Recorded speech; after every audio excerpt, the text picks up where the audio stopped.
first of all, I'm a radiation oncologist, and I use radiation to treat cancer. And so I've been screening firefighters for cancer for almost a year. I've done about 500, and I've seen a lot from Mesa, so thank you for supporting my program.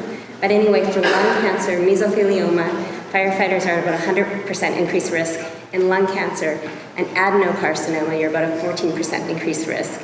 And knowing what causes these is super important, especially when you go to document your exposure records, because a lot of times firefighters just write, I was in a fire. I need to know kind of what's in the fire because it's so important. And so we've learned a lot about low-dose lung CT. So what I did is I started doing low-dose lung CT from ages 39 to 72, with the average exposure was 22 years. And the CT dose index, which the millisieverts, which she was talking about, was about 1.2, 1.4 in that area. We used no contrast. And I did this basically because of Chandler. Chandler had a recent death of a firefighter, and they wanted me to try to screen them earlier, so I did. And this is what we found. So, of them, so how we look at lung nodules in the lung, we look at something called the lung RADS, and that just classifies based on the size and how frequently they should be followed. So the easy part was I found a 48-year-old with a 2.3 centimeter lung cancer, but it was a very easy cancer to see. It was big, it lit up on PET scan, biopsy, lobectomy. He was back to work in probably 2 weeks. Then the 42-year-old was Jason Underwood, and he had a thymoma, and that was just an incidental finding. It was just enlarged.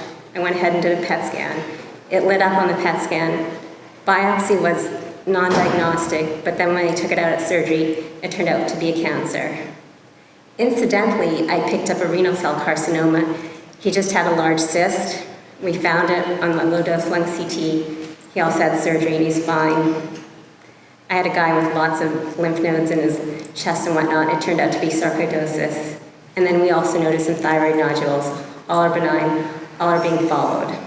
The hard part about what I have to do now is I have a ton of lung nodules. I'm not exactly sure. They're all over the lung. Some in the right upper lobe, right middle lobe, right lower lobe. So I thought when I did this that they'd be more localized because of the self-contained breathing apparatus, but not the case. And so what we've started to do now is we've got a big collaboration with the thoracic surgeons downtown, as well as a couple of medical oncologists from Mayo Clinic. And once a month we're meeting and going over all these lung nodules and trying to figure out how often they should be screened, how often they should be biopsied, and whatnot. The good thing about St. Joe's is they have a technology known as super dimension, which is like a GPS type tracking device, and the risk of lung collapse with biopsy with that is less than 3%. And so it's much safer than doing a CT guided biopsy where they put a needle in, and the collapse rate with that is like 10 to 20%.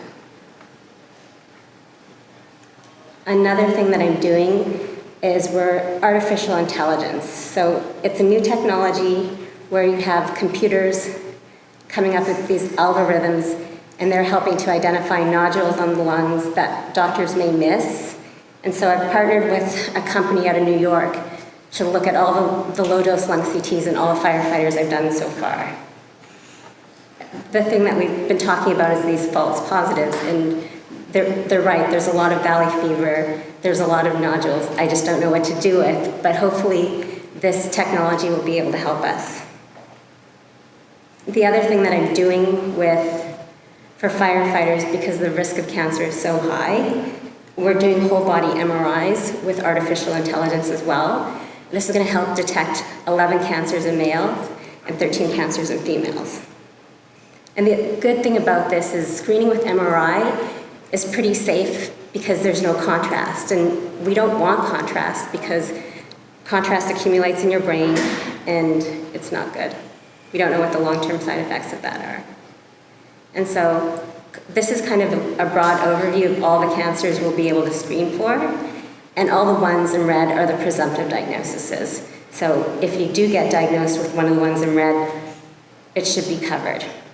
It should be is the key word.